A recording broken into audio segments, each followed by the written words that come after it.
That was me.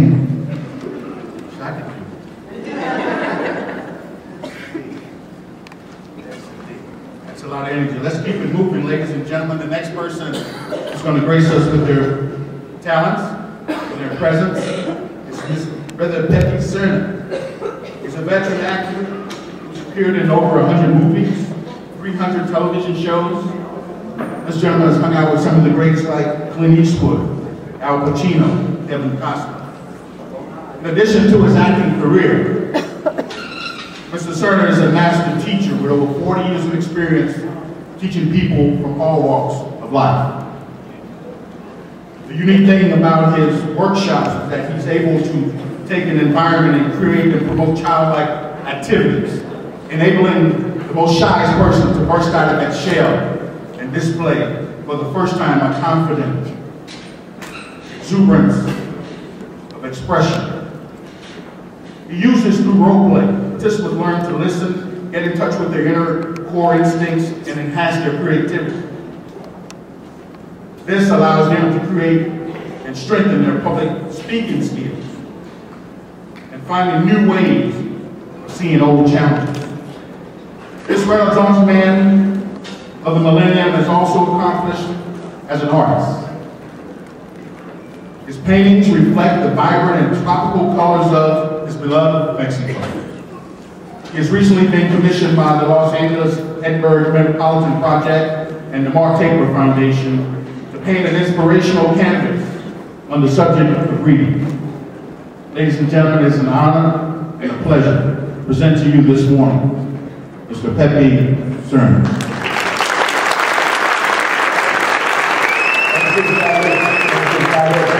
You know, I'm going to tell you something right here right now, because wherever I am, that's where I am. I've been down here in Louisiana. That's where I'm from. I am from Louisiana, because that's where I am right now. Right here, you're going to see there's some words written on here. These are voodoo words on white paper, but this is good voodoo. Voodoo is good. Don't let nobody fool you. Now today we're going to be doing a cooking show, okay? We're going to be making some gumbo. You ready for some gumbo? Okay? That's what I'm saying. I'm going to put these cards over here because now and then I might be going over there to look at the words that they're going to be speaking to me. And then I will speak to you. So here we're going to be happy.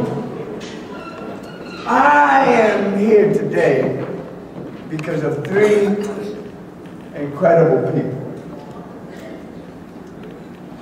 They've been with me my whole life. Me, myself, and God. Incredibly gifted, smart, and full of themselves. Because if you can't love yourself, how can anybody else love you? You have to hold yourself in high esteem, you know. And I was telling a Buddhist friend of mine, he says, do you know what esteem means? You know, see the high esteem and low esteem. Do you think you're better than everybody else? I said, that's not the kind of high esteem I'm talking about. My high esteem, what I'm talking about, is when you saw that Ariana just danced right now. And Kali says, I wish I could move like that. You know we can't. Who's he trying to kid? We all can. And that's what it's about. Is how you move, how do you express yourself in the moment. In the moment, because the moment is all that counts. What we feel right here and right now. You know, I mean, I am really here because of two ladies, Miss Rendon and Lucy from the Valley of Texas. Could you please stand up?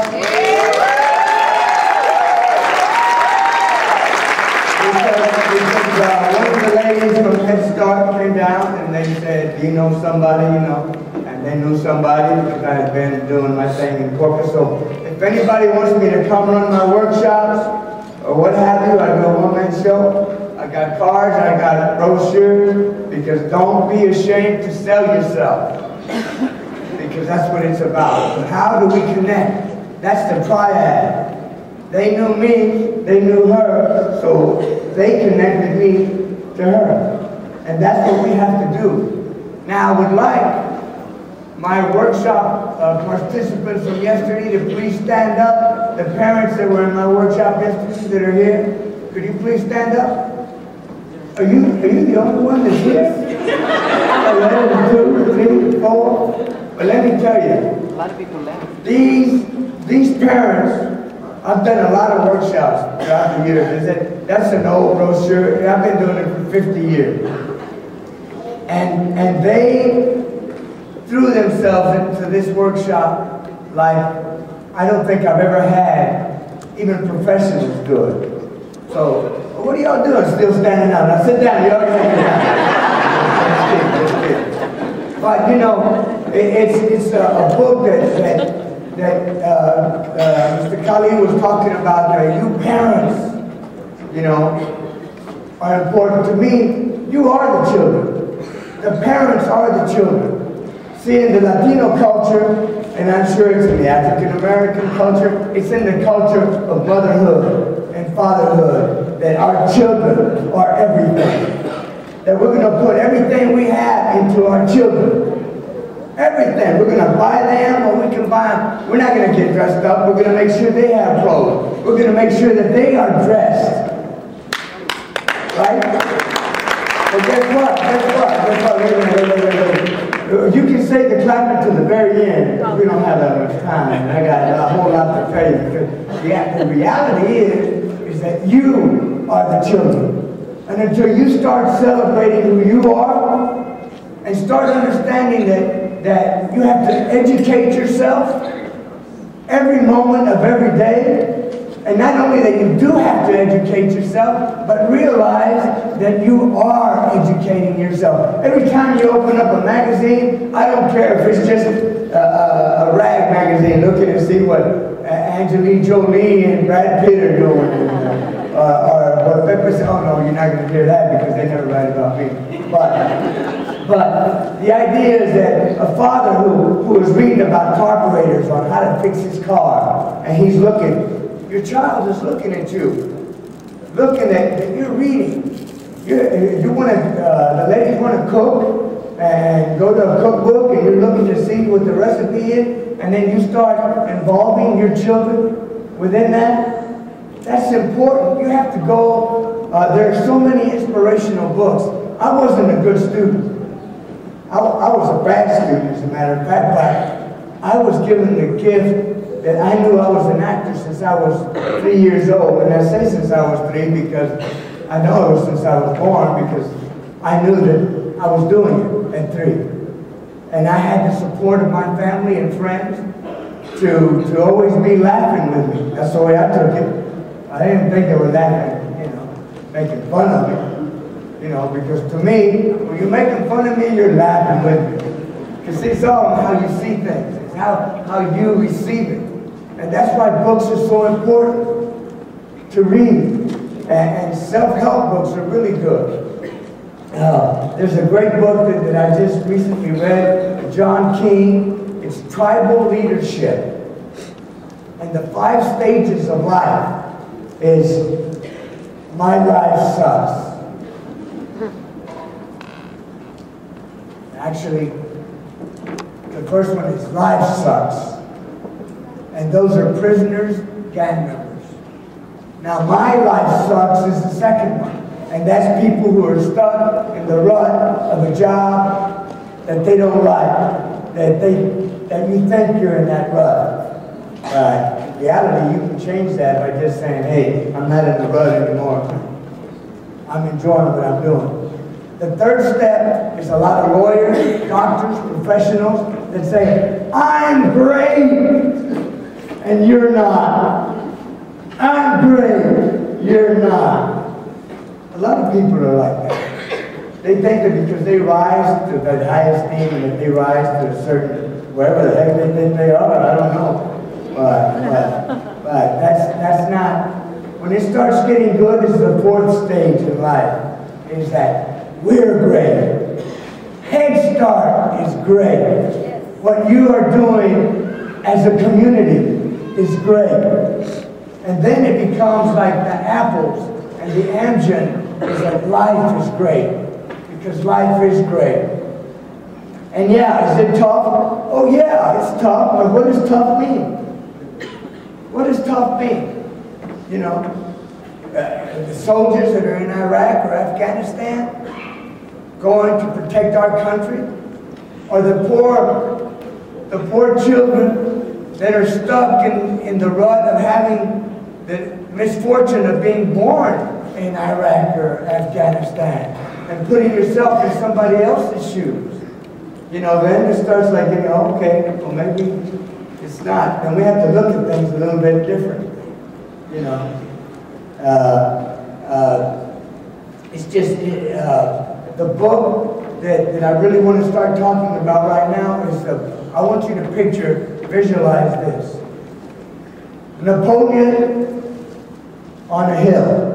Napoleon, you know who Napoleon was, right? It's a little fellow like that with his hair down and his little French hat. He's on his horse and he's on a hill. Napoleon on a hill. You got that picture? Okay. Now that's the name of the author that I want you to remember. But all you have to do is visualize Napoleon on a hill, and you know it's Napoleon Hill. It's the author.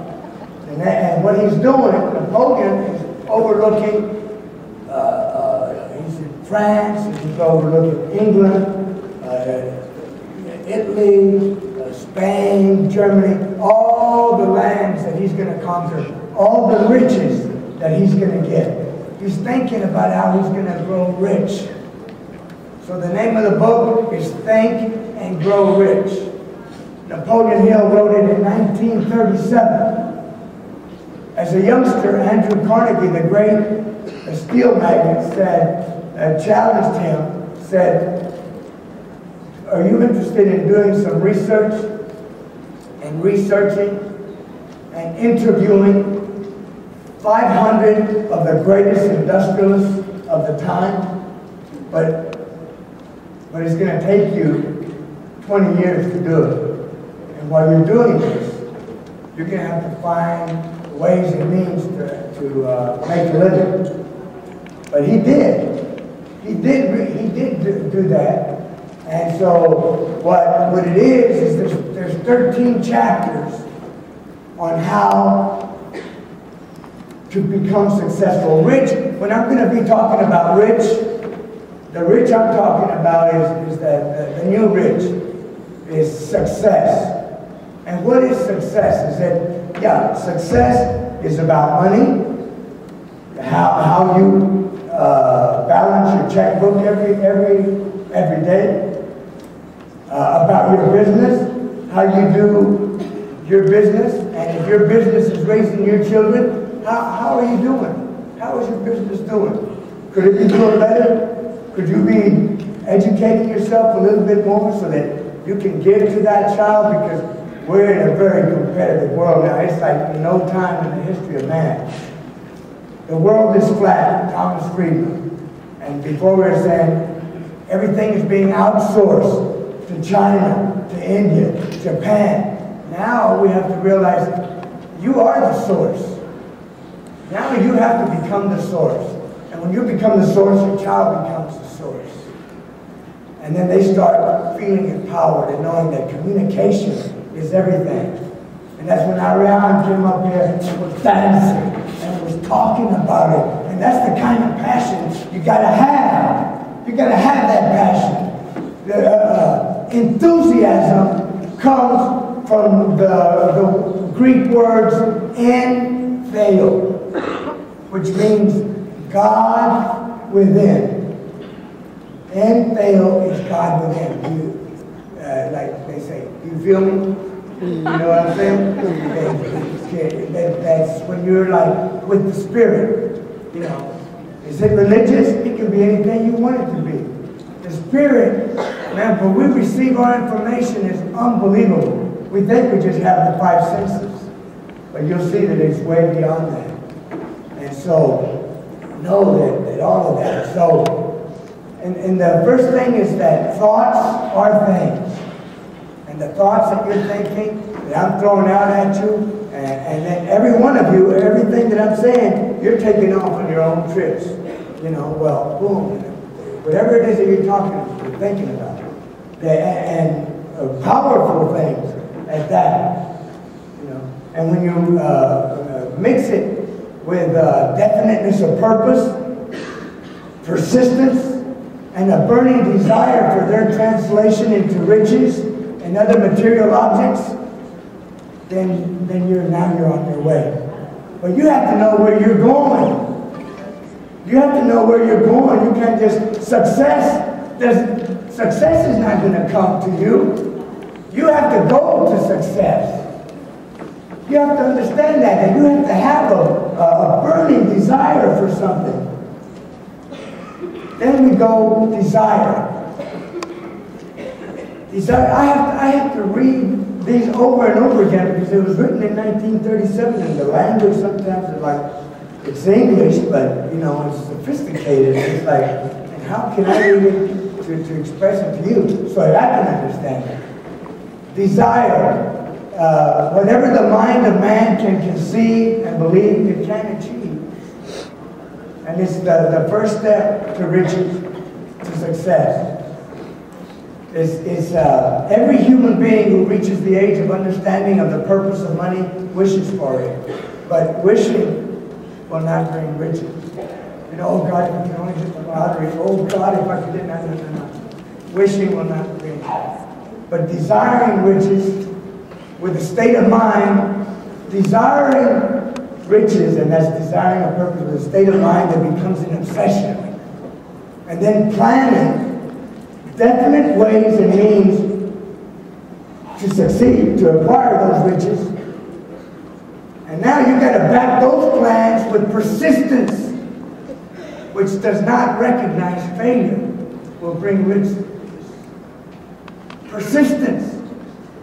You know, having that, you know, you've heard of the expression that doggedness. You know, yeah, you give a dog a bone and try to take it away. You ain't gonna get that dog away from everybody. And that's what you gotta be. You gotta be that dog with your dream, with what you want. Don't let anybody tell you you can't have it, because you can have it. You already have it. You're here. You have to have a desire to come here, to be here. And you made it. We do that every single day. And dreams are not born from indifference, laziness, or lack of ambition. Dreams don't happen just because, well, I'm going to stand over here in this corner and just see if a dream comes by. Just pick me to take along the road. No, man, you snatch whatever dream you want, and you just fill your heart and soul with it and say, I'm on my way. Man, and then your child sees that, and they're on their way. Because if mama can do it, if papa can do it, so can I. Faith is the second step to riches. Faith is the head chemist of the mind.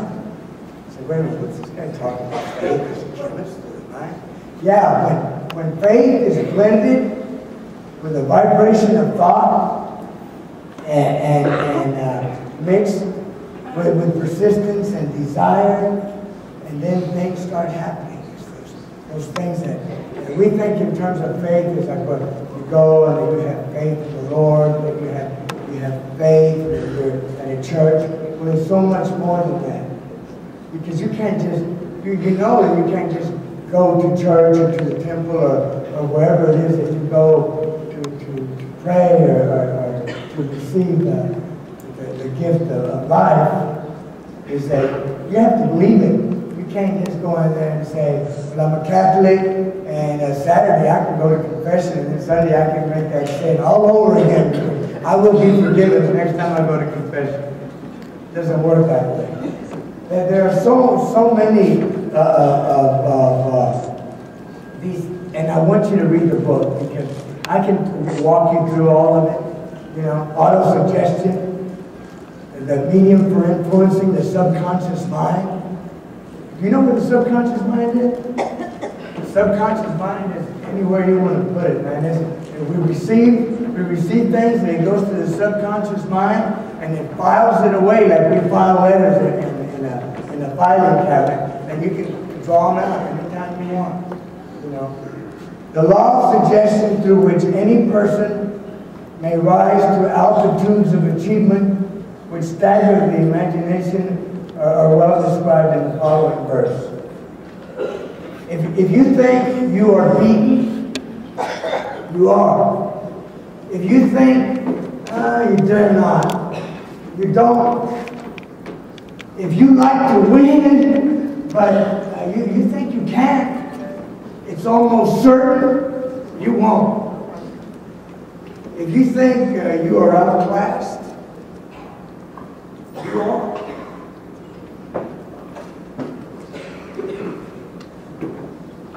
Life's battles don't always go to the stronger or faster man.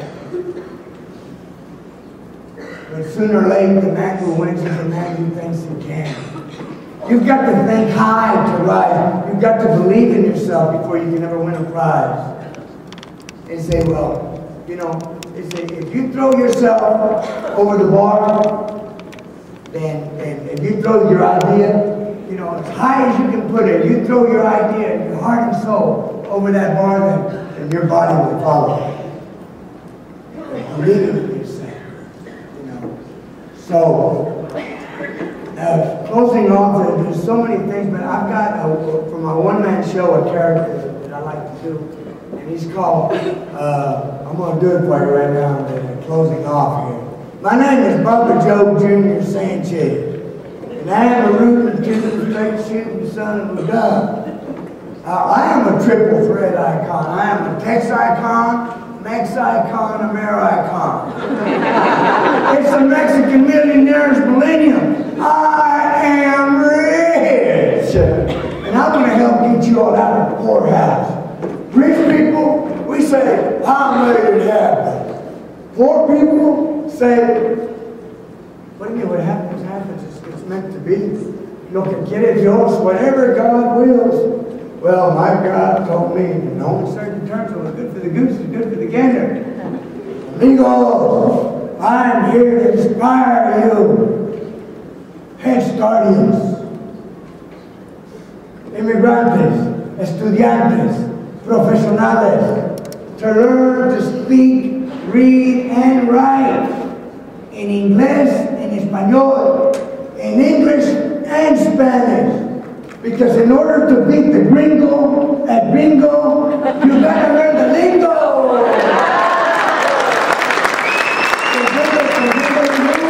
Dinero, do, re, mi. Money, you gotta make money. Lots of money, honey. Moolah. So you can take a chula to Hawaii, and that's a hula hula. Vocabulario, dictionary, diccionario. If you can't say what you mean, you can't mean what you say. How can you help your children with their homework if you can neither read nor write in English or Spanish? Hello. Hello. Yo hablo español. Catch my drift? If a child, I don't know how many of you know this, if a child learns 8 nursery rhymes by the time they're 4 years old, they're excellent readers by the time they're 8 years old. So start getting those nursery rhymes. All right? This is America, mis hermanos. Hell yes, the streets are paved with gold. But how in carnation, in a field of carnations, are you going to find that hidden treasure if you can't read the map? Hello? Open the door, walk right in. Bienvenidos, amigos. Welcome to los Estados Unidos. Hey, we all know Spanish-speaking people work harder than a pack of mules, but you don't have to be a burro. Stop and smell the churros. The fact that you're driven is a given, but you got to be able to make a better living with language. You can mesmerize, enterprise, and capitalize. You can entice just about anybody you want.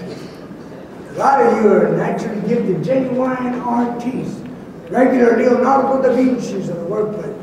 But my goodness, you can take apart and fix just about anything. God's creator. If you run into problems, you got to become a detective and a hero. You got to be able to go online, log on to the internet, or go to the library so you can find the solution and conclusion of your problems. Now remember, amigo, in order to beat the gringo at bingo, you got to learn the bingo. Bingo! Thank y'all very much. And God bless everybody.